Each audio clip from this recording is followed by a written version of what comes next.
streets. Hit me with a line that bleeds. If it falls apart, I say it plain. If it hits my chest, I say that name. Cinema X, I call it how I see it. Cinema X, no faking for the beat. Cinema X, if it slaps, I lean. All right, today we're going to be looking at one of my all-time favorite films, a somewhat forgotten psychological thriller called Phone Booth. If you're unfamiliar with this film, it's a psychological suspense where a man is being held at gunpoint in the middle of a phone booth by a sniper with a rifle. Honestly, I can't praise this film enough. They take such a simple setting and develop it into a masterpiece.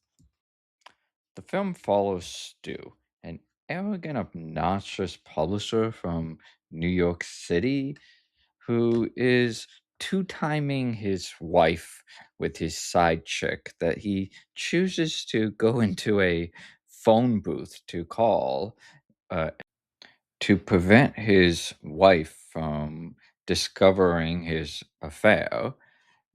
I suppose he thinks that she'll look on his cell phone log. The role is played by Colin Farrell. Now, I'm not too familiar with his previous work or his future work after this film, but I was extremely impressed by his performance in Phone Booth. I think he did a incredible job, and it's not a easy role to play.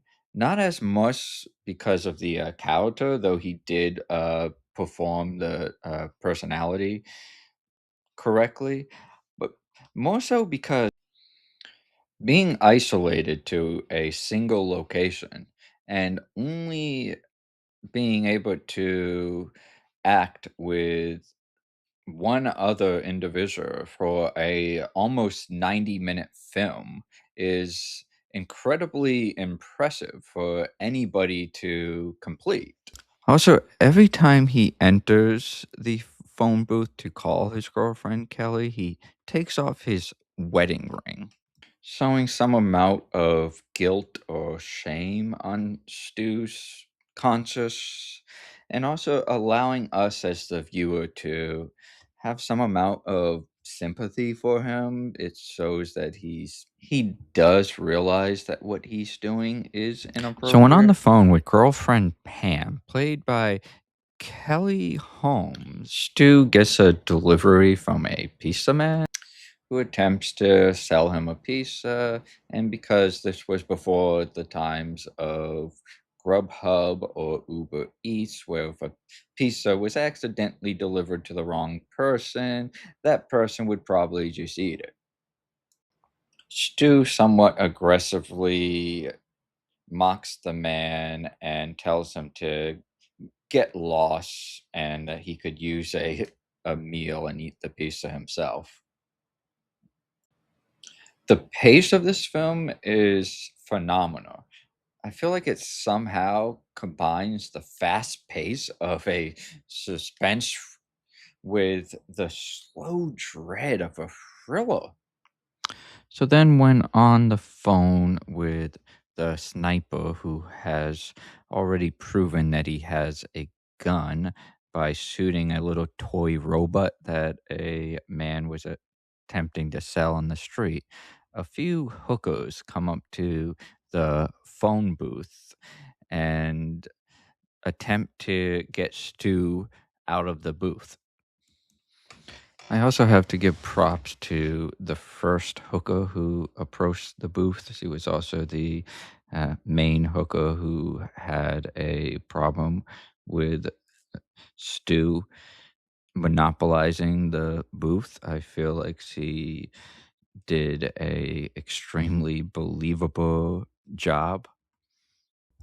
And speaking of jobs, she got angry at Stu and told him that she injured her work hand while hitting the booth, and he replied with, "I'm sure you're just as good with the other one." Another element of this film that makes it stands out and also allows the film to never break the tension is that it consistently uses a split screen, sometimes even two, three, four screens up at a time. So that way they never have to break scenes. Something I never seen utilize that consistent in any film. And eventually, the hooker's pimps confront Stu.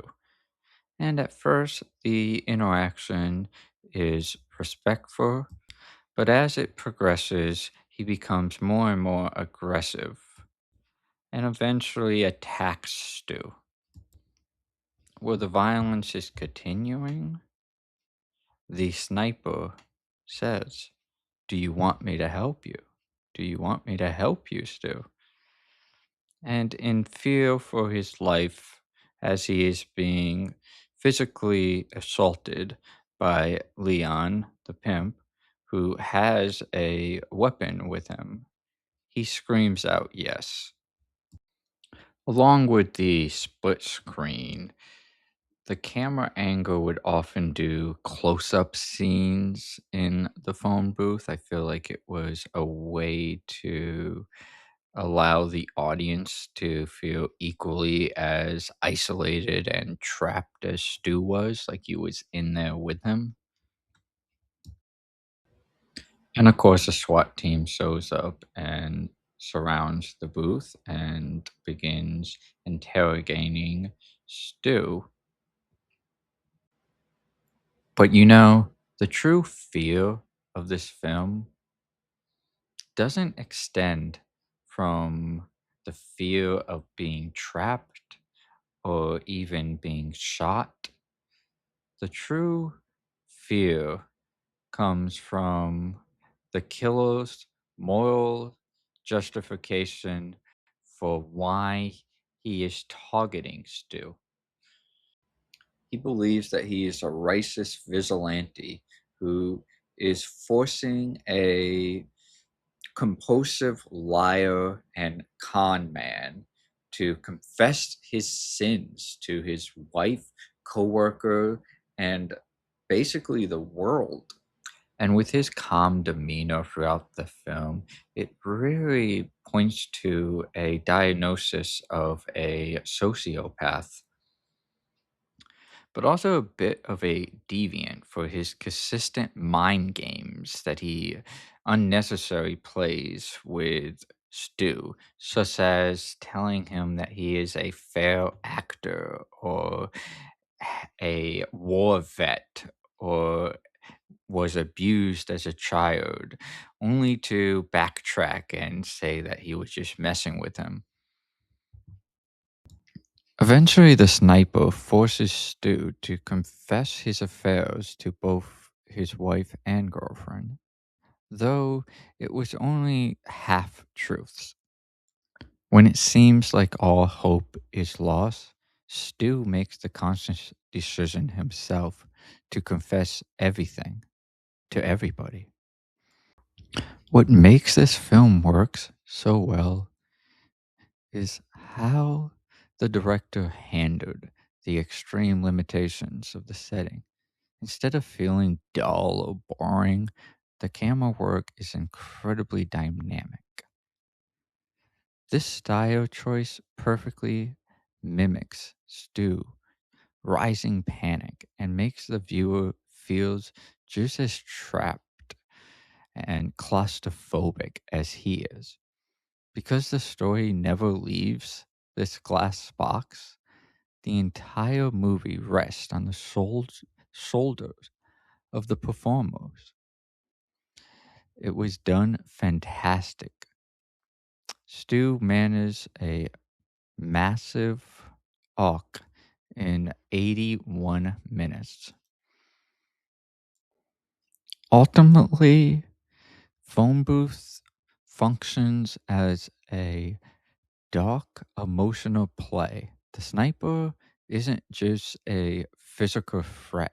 He forces Stu to strip away his lies and confront his own life and his own materialistic life in front of a growing public crowd and the people he loves. If you like tight, fast-paced thrillers that doesn't waste a second of your time, this is a must-watch film.